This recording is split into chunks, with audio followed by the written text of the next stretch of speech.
आदरणीय पवारसाहेब, सन्माननीय सुप्रियाताई, मंचावरचे इतर मान्यवर आणि मित्र हो, यशवंतराव चव्हाण प्रतिष्ठानतर्फे दिल्या जाणाऱ्या शरद पवार इन्स्पायर फेलोशिप या सर्जनशीलतेसाठी आहेत, क्रिएटिव्हिटीसाठी आहेत, हे आपल्या आता लक्षात आलेलं असेल. कुठल्याही प्रकारची सर्जनशीलता किंवा काही नवनिर्मिती करायची असेल तर त्यासाठी वातावरण तशा प्रकारचं असावं लागतं, एक प्रकारचं मुक्त वातावरण असावं लागतं. ज्या गोष्टींची गरज पडेल, सहकार्याची गरज पडेल, मार्गदर्शनाची गरज पडेल, त्या वस्तू त्या गोष्टी उपलब्ध असाव्या लागतात. अशा प्रकारची एक इकोसिस्टम तयार करण्याच्या, अशा प्रकारची एक स्पेस तयार करण्याचा प्रयत्न शरद पवार इन्स्पायर फेलोशिपच्या माध्यमातून आम्ही गेली 5 वर्ष तज्ज्ञांच्या मार्गदर्शनाखाली आणि साहेबांच्या आणि ताईंच्या सूचनेनुसार करत आहोत. साहित्याच्या संदर्भामध्ये फक्त मी 1-2-3 मिनटं बोलेन. साहित्याची फेलोशिप ही आपण सगळे जाणता की पुस्तक लिहिण्यासाठी असणारी फेलोशिप आहे. ही कल्पनाच मुळात आपल्या समाजामध्ये नवीन आहे. याचं कारण महाराष्ट्रामध्ये पुस्तक लिहिण्यासाठी म्हणून म्हणजे एक स्वतंत्रपणे नवीन असं पुस्तक लिहिण्यासाठी कुठलीही फेलोशिप नाही आहे, हीच फक्त फेलोशिप एक आहे. संशोधनासाठी फेलोशिप असतात, विद्यापीठामध्ये असतात, सरकारी पातळीवरती असतात, त्यातून संशोधनपर पुस्तकं प्रसिद्ध होत असतात. परंतु ज्यावेळी सर्जनशीलतेचा प्रश्न निर्माण होतो, म्हणजे आमच्याकडे येणाऱ्या फेलोला कादंबरी लिहायची असते, काय असतं त्याच्याकडे, त्याच्या डोक्यात फक्त एक कल्पना असते, त्याची ती डोक्यातली कल्पना, आणि त्याला काही फेलोंकडे शब्द नसतात, काही फेलोंकडे म्हणजे भाषेमध्ये ते कच्चे असतात, काही फेलोंची वैचारिक कुवत नसते, कल्पना असतात, परंतु पुढे ते कसं जाईल, त्याचं कथानक कसं रचलं जाईल, त्यामध्ये कोणकोणत्या प्रकारचा आशय येईल, त्यामध्ये वैचारिक खोली कशी येईल हे त्यांना माहीत नसतं.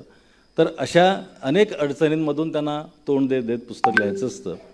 महाराष्ट्राच्या कानाकोपऱ्यातनं आमच्याकडे अर्ज येतात किंवा फेलोज इच्छा व्यक्त करतात की आपल्याला पुस्तक लिहायचं आहे, आणि त्यातल्या ज्या विद्यार्थ्यांचं किंवा ज्या फेलोजना त्या प्रकारचं थोडी तरी समज आहे असं आम्हाला वाटतं, त्यांची निवड महाराष्ट्रामधले तज्ज्ञ लेखक आहेत या सगळ्या फेलोशिपशी जोडले गेलेले, ते करत असतात. आपणा सर्वांना माहिती आहे मित्र की आदरणीय यशवंतराव चव्हाण साहेबांनी त्यांचं वाङ्मय प्रेम आणि वाङ्मयासाठी, साहित्यासाठी त्यांनी महाराष्ट्रामध्ये ज्या गोष्टी उभ्या केल्या त्याची फळं आपण आज चाकतो आहोत.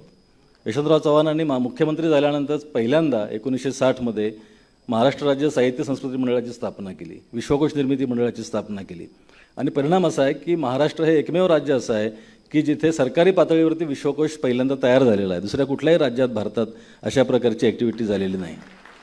यशवंतराव चव्हाण साहेबांचा हा जो वारसा आहे तोच आदरणीय पवारसाहेबांनी पुढे चालवलेला आहे. त्यांनी आयुष्यभर साहित्यावर किती प्रेम केलं, ते किती वाचन करतात, किती लेखकाने कवींशी त्यांची मैत्री, याच्या पुष्कळ कथा आपण नेहमी ऐकतो. पण महत्त्वाचं असं आहे की वयाच्या 80व्या वर्षी त्यांना असं वाटावं की आता हे आणखी पसरलं पाहिजे, म्हणजे त्यांचं जे प्रेम आहे, साहित्याचं प्रेम किंवा एकूण सर्जनशीलतेवरचं प्रेम, नवनिर्मितीवरचं प्रेम, त्याचं ते समाजामध्ये प्रसारित झालं पाहिजे. तर ते करण्यासाठी म्हणून ही फेलोशिप त्यांनी सुरू केलेली आहे. आता गेल्या 4 वर्षांचा जर आढावा घेतला तर आम्ही जवळजवळ 45 फेलोशिप्स दिल्या 45 लेखकांना, आणि त्यापैकी 11 पुस्तकं प्रसिद्ध झालेली आहेत. आज आपल्यासमोर 5 पुस्तकांचं प्रकाशन झालं, आणखी महिनाभरात आणखी 4 पुस्तकं आमची प्रकाशित होत आहेत. मित्र हो, मी मगाशी म्हटलं त्याप्रमाणे एखादी कल्पना कागदावरती उतरवणं यासाठी अनेक प्रकारच्या मार्गदर्शनाची गरज लागू शकते, त्याकरता अनेक प्रकारचं एक्सपर्टाईज आम्हाला लागू शकतं. तर त्या तऱ्हेचे मार्गदर्शक आम्ही मिळवतो, त्या क्षेत्रामधले तज्ज्ञ मिळवतो. नाटक असेल तर नाटकातले तज्ज्ञ असतात आमच्याकडे, आणि ते आज ह्या फेलोंना मार्गदर्शन करतात. वर्षभर हे फेलो आमच्यासोबत असतात आणि वर्षभरात ते पुस्तक तयार करतात. कधीकधी त्यांना वेळ लागतो, कारण पुनर्लेखन करावं लागतं, पुन्हा पुन्हा लिहावं लागतं. आता एक मर्सिया नावाचं एक नाटक आमचं रंगभूमीवरती आलेलं आहे, जे आमच्या फेलोने लिहिलेलं आहे, मयूर सरकळेने. तर ते नाटक त्याने 6 वेळा लिहिलं. तुम्ही विचार करा, एका वर्षात इतके त्याने कष्ट घेतले. म्हणजे 6 वेळा लिहिले म्हणजे काही त्याला कोणी शिक्षकांनी असं बसून लिहायला नाही सांगितलं, ते त्याच्या मनाने त्याने केलं. त्याला फक्त काही प्रश्न विचारायचे, त्याला काही सिच्युएशन लक्षात आणून द्यायच्या की बाबा हे असं केलं तर असं होईल, आणि मग पुढचा विचार तो करतो आणि तो लिहितो. अशा प्रकारे न कंटाळता त्याने 6 वेळा ते नाटकाचं लेखन केलं. आता ते रंगमंचावर आलं आहे आणि मुंबईत त्याचे जेवढे प्रयोग झाले आतापर्यंत 3 प्रयोग, ते 3ही हाऊसफुल गेलेले आहेत. ते सध्याच्या पिढीला जे मानसिक ताणतणाव जाणवतात त्या ताणतणावांच्या संदर्भातलं ते नाटक आहे. दुसरी एक कादंबरी आमची खरं म्हणजे आज यायला हवी होती, परंतु ती आमच्यापर्यंत पोहोचलेली नाही आहे. अक्षय मोहिते या लेखकाची बिल्ला बॉंग नावाची कादंबरी आहे. मी तुम्हाला खात्रीनं सांगतो, आमच्या प्रदीप कोकरे ह्या फेलोची कादंबरी गेल्या वर्षी साहित्य अकादमीचा युवा पुरस्कार मिळवून गेली, अक्षय मोहितेची कादंबरी मराठी साहित्यामध्ये क्रांती करणार आहे. याचं कारण असं की आत्तापर्यंत समाजाच्या ज्या स्तरावरचं काहीही मराठी साहित्यामध्ये आलेलं नाही आहे आणि जो आपल्या अगदी नजीकचा आहे, महानगरामधले लोक आहेत, पण अगदी जवळून तिथे राहणारा एक मुलगा त्याच्याकडे कसं बघतो आणि त्याच वेळी तो कॉर्पोरेट कंपनीमध्ये नोकरी करतो आणि तिथेही तो त्या सगळ्या जगाकडे कसं बघतो, हे सगळं त्या कादंबरीमध्ये आलेलं आहे. म्हणजे तुम्हाला मी खात्रीनं सांगेन की त्या कादंबरीमधले अनेक अनुभव असे आहेत की जे तुम्ही पहिल्यांदा आयुष्यामध्ये वाचत आहात किंवा त्याबद्दल काही जाणून घेत आहात. तर अशी बिल्लाबाँग ही कादंबरी अत्यंत महत्त्वाची आहे, जी माझ्या मते आजच्या काळातले नामदेव ढसाळ किंवा भाऊ पाध्येच फक्त लिहू शकतात त्या प्रकारची कादंबरी अक्षय मोहिते यांनी लिहिलेली आहे. पण ती आज आपल्यापाशी नाही आहे, पण ती महिनाभरामध्ये येईल.